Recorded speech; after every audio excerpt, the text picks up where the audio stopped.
Hello, this is Dr. John Smelcer, and welcome to another episode of Ahtna 101.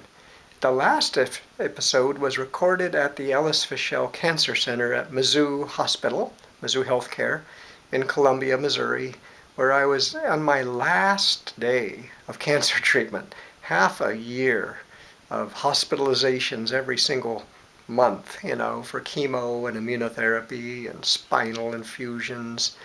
That was my last day. The very next day, February 6th of 2023, I rang the bell that I am cancer free. And my hair is trying to grow back. I lost all my hair, of course, and it's starting to show up on my face again. I lost like 15 pounds at least. I've gained about 6 back. I'm doing good. I have no reason to believe that I'll ever have cancer again. So I just wanted to say thank you. In the last episode, I talked about blueberry picking and the sense of community and how important it's been in my life. And when I came home, a friend who had watched that episode about me talking about blueberries, his wife made me a blueberry pie as a gift, as a coming home gift, as a congratulations, you've survived cancer gift. And I was so thankful for that. So thank you, Jane, for that wonderful blueberry pie. Speaking of blueberry picking, it's so much a part of our family lives that even when our children are babies, we teach them. Here, I'm going to show you a picture of my daughter Zara at not even 1 year old, like 10 months old. Here she is, and picking berries. And that was in Alaska on the Chattanooga River way back fall of 1988, probably July or August of 1988. So we started them young. I told you once about my mom's blueberry picker.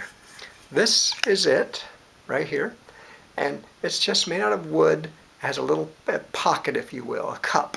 And these teeth rake through a blueberry plant. They just rake through it like you're combing hair and pulls the blueberries right into your bucket. So you'd hold your bucket in one hand, your blueberry picker in the other, and just rake through the bushes and get a lot more blueberries.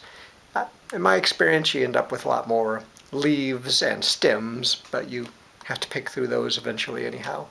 So let's get back to where we were. So berries that we eat, plants that have berries. Our word in general is just gege, gege, gege. That's our word in general for any berry. Blueberry, is gegehueli or just gege, just gege. We're just getting berries. That's kind of what we mean, but gegehueli. One of the plants is the American dogwood. We also call it baneberry. There's different kinds of baneberries. A lot of baneberries come in red berries, but in Ahtna country in Alaska, they're mostly white. And so it's a white baneberry. And I think I told you at one time that white berries, generally in Alaska, don't eat. They're poisonous. Baneberry is the reason for it. It's one of the prime reasons. In our language, we call it keuni, gigi, the berry. But keuni means spirit or ghost. The berry is white and cloudy-ish. It almost looks ghost-like. I joke a little bit that it will make a ghost of you from poisoning you to death. It will turn you into a ghost if you eat it. So that's that. You shouldn't eat too many of those ever. They're bad. Bearberry, like a grizzly bear, a black bear, a brown bear, a polar bear. But bearberry is denes. If you're a mentastic, call it gizna. Sometimes it's called jijinage. And nage means eye. And a lot of the berries mean like they're the eye of something because of the color. One of the Alaska Native legends, myths, is how Crane, the bird, the big tall bird with long legs, got his blue eyes. And the myth goes something like this. He lost his eyes from a trick from Raven. And he tried a blackberry, but they were too black. He tried a redberry, but everything was too red. He eventually tried a blueberry, and the world looked okay. The sky looked bluer. The grass looked greener. The trees looked greener. So they settled on blue eyes, which was those blueberries. See how that works? Bunchberry. Now, bunchberry we call sagani gige. Sagani. Remember, that's raven. So it's like ravenberry. Ravensberry. Cloudberry, like the clouds in the sky.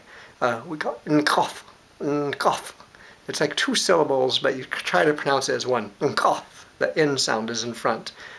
The bog cranberry. We have two kinds of cranberries. A high bush cranberry, a low bush cranberry. The low bush we also call the bog berry, the bog cranberry. And the difference is the low bush cranberry is what you buy at a grocery store around Thanksgiving. When you get a bag of cranberries probably grown in Amsterdam in the bogs, and you make that cranberry sauce or cranberry relish or jelly, whatever it is that they call that. People add a little orange to it and stuff like that. That particular one is neftadzi, and sometimes it's called haigige. The difference is the low bush cranberry is kind of pulpier. It's not very juicy, not really, not very juicy, but it's the kind you would make cranberry nut bread out of. The high bush cranberry, on the other hand, we call John Se, and sometimes John Sa, and sometimes, John Sa. And it is red also, but it's the one that's more liquidy, more juicy inside. You would make jelly out of it by adding pectin, but you wouldn't make cranberry nut bread with the high bush cranberry. We'll do one more, crowberry. So we have a berry called crowberry, and we call it gizne, and sometimes gizna. And if you're from Antasta's, a somewhat distant village. Natazi. So that's enough for this time. We'll have more berries in Ahtna country in our next episode.